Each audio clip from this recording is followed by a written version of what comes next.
ఆసక్తికర వ్యాఖ్యలు చేశారు. జమిలీ ఎన్నికలంటే కాంగ్రెస్ పార్టీకి ఎందుకు భయమని ప్రశ్నించారు.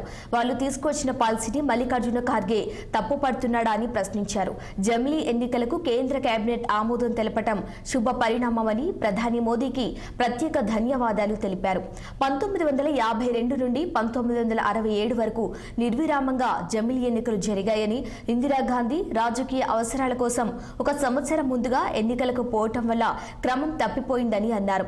ఇక ఆర్టికల్ 356 వల్ల విచక్షణారహితంగా ఎన్నికలు జరిగి ఆర్థిక వ్యవస్థకు నష్టం జరుగుతుందని, ఎప్పుడు పడితే అప్పుడు ఎన్నికలు జరగటం వల్ల లక్షలాది కోట్లు ప్రభుత్వానికి గండిపడుతుందని అన్ని రాజకీయ పార్టీలు జమిలీ ఎన్నికలకు మద్దతు ఇవ్వాలని తెలిపారు. జమిలీ ఎన్నికల నిమిత్తము యూనియన్ కేబినెట్ ఆమోదం వ్యక్తం చేయడం శుభపరిణామం.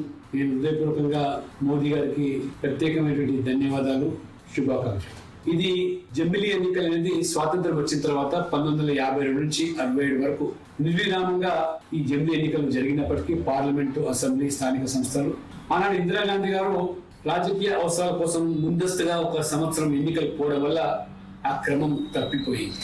ఆ తర్వాత 356 ఆర్టికల్ విపక్ష ప్రభుత్వాలను రద్దు చేయడం, విచక్షణ రహితంగా ఇష్టానుసారంగా ఎన్నికలు ఎప్పుడు పడితే అప్పుడు ఎన్నికలు జరగడం వల్ల ఇవాళ ప్రభుత్వం ఒక ఆదాయం నష్టపోవడమే కాకుండా 1000 కోట్లు ప్రజలు కట్టిన పన్నులు దుర్వినియోగం కావడమే కాకుండా ఎన్నికల కోడ్ పేరు మీద అభివృద్ధి పనులు